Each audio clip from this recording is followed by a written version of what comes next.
सरकारी नौकरी देंगे, लेकिन आपको इन लोगों ने सिर्फ और सिर्फ झूठ ही दिया है। तेलंगाना में भ्रष्टाचार का जो खुला खेल चल रहा है, इसका सबसे बड़ा नुकसान यहां के युवाओं को उठाना पड़ रहा है। Telangana state public service commission scam के बारे में कौन नहीं जानता है।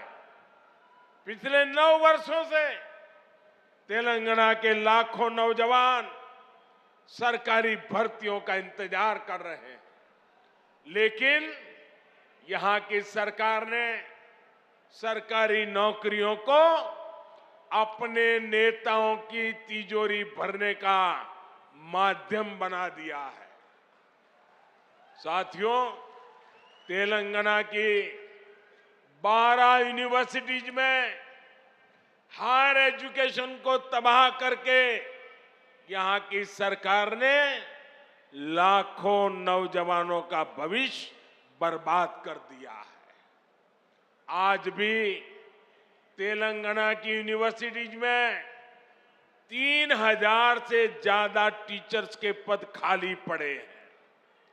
आज भी तेलंगाना की सरकारी स्कूलों में टीचर्स की 15,000 से ज्यादा पोस्ट खाली पड़ी है। क्या ये इन स्कूलों में पढ़ने वाले बच्चों के साथ विश्वासघात नहीं है क्या? धोखा नहीं है क्या? इन लोगों ने आपसे वायदा किया था कि हर बेरोजगार को 3,000 रुपये का भत्ता देंगे। ये वायदा करके भी तेलंगाना सरकार ने नौजवानों को सिर्फ धोखा दिया, विश्वासघात किया। इन लोगों ने आपसे वायदा किया था कि गरीबों को 2 बेडरूम वाले 7 लाख फ्लैट बनाकर देंगे। ये वायदा भी यहां की सरकार पूरा नहीं कर पाई है। ये लोग किसानों के 1 लाख रुपया तक के कर्ज को माफ करने की बात भी कहा करते थे, लेकिन इस वायदे पर भी इनकी सरकार ने तेलंगाना के लोगों को सिर्फ विश्वासघात ही दिया है। साथियों, मुझे पता है कि तेलंगाना की ग्रामीण पंचायतें, यहां के सरपंच यहां की सरकार से कितने गुस्से में हैं, कितने नाराज हैं। ये बीजेपी की केंद्र सरकार है जिसने तेलंगाना की ग्राम पंचायतों को 12,000 करोड़ रुपए से ज्यादा सीधा देने का सुनिश्चित किया है। यहां की ग्राम पंचायतें ज्यादातर काम सेंट्रल फंड से ही करा रही है। केसीआर सरकार यहां ग्राम पंचायतों के सामने लगातार मुश्किल खड़ी कर रही है। इसलिए तेलंगाना की हजारों पंचायतें भी अब यहां की परिवारवादी सरकार को पटखनी देने का इरादा कर चुकी है। साथियों, बीजेपी सरकार ग्रामीण अर्थव्यवस्था को मजबूत करने के लिए गांवों में ज्यादा से ज्यादा खर्च कर रही है। पैडी प्रोक्योरमेंट के माध्यम से यहां के धान किसानों को पिछले 9 साल में 1,30,000 करोड़ रुपए से ज्यादा दिए गए। मनरेगा के तहत तेलंगाना के गांवों में करीब करीब 25,000 करोड़ रुपए का काम कराया गया है। पीएम किसान सम्मान निधि के जरिए भी तेलंगाना के करीब 40 लाख किसानों के बैंक खाते में 9,000 करोड़ रुपए सीधे भेजे गए हैं। पीएम आवास योजना के तहत जो करोड़ों घर बनाए गए हैं, उनसे भी हजारों करोड़ रुपए ग्रामीण अर्थव्यवस्था में पहुंचे हैं। साथियों, बीजेपी ने निरंतर प्रयास किया है कि किसानों को सशक्त करें, उनके खर्च कम करें, उनकी आय बढ़ाएं।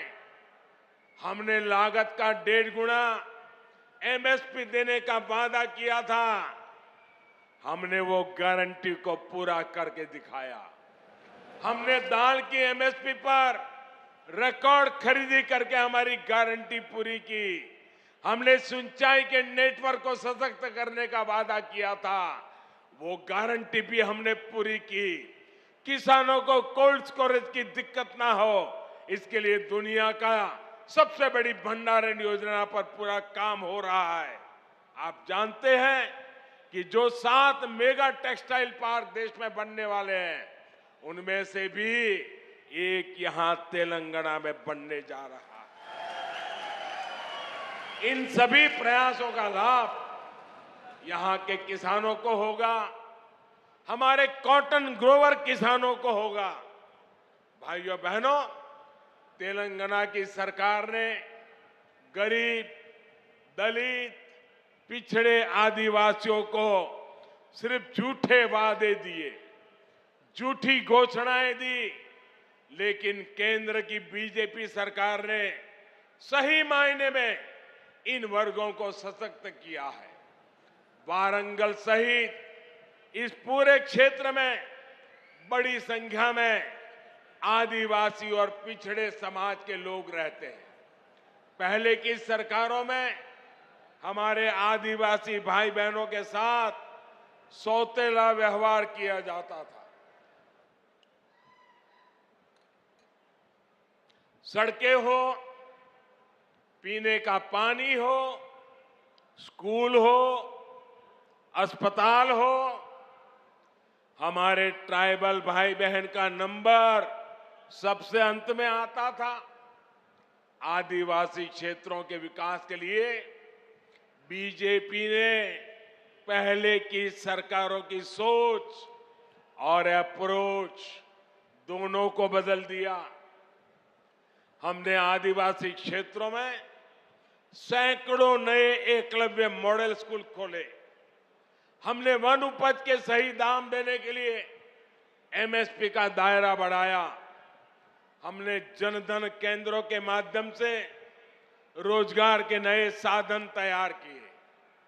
आज आप देख रहे हैं कि इन आदिवासी क्षेत्रों में 6 लेन के 4 लेन के हाईवे बन रहे हैं, इंडस्ट्रियल कॉरिडोर बन रहे हैं।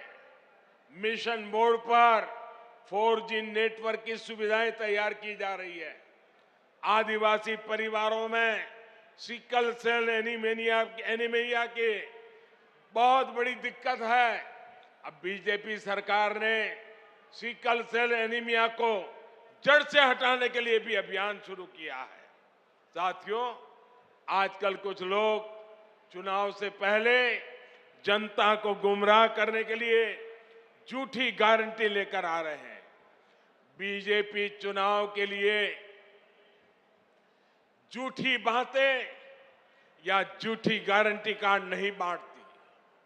अगर बीजेपी हर गरीब परिवार को मुफ्त राशन देने की बात करती है, तो पूरा राशन गरीब के किचन तक पहुंचता है। बीजेपी अगर आयुष्मान भारत कार्ड देती है, तो 5 लाख रुपए तक का मुफ्त इलाज हर गरीब परिवार को मिलने लगता है। अगर बीजेपी घर घर टॉयलेट बनाने का अभियान शुरू करती है, तो हर गरीब, दलित, पीड़ित, पिछड़े आदिवासी के घर तक सुविधा पहुंचती है। अगर बीजेपी गरीब परिवार की बहनों को नल से जल देने का भरोसा देती है, तो ये काम पूरा करके भी दिखाती है। तेलंगाना की जनता ये सब कुछ अनुभव कर रही है। इसलिए आज तेलंगाना की आकांक्षा है, आज तेलंगाना की आशा अपेक्षा है, अब की बार बीजेपी सरकार, अब की बार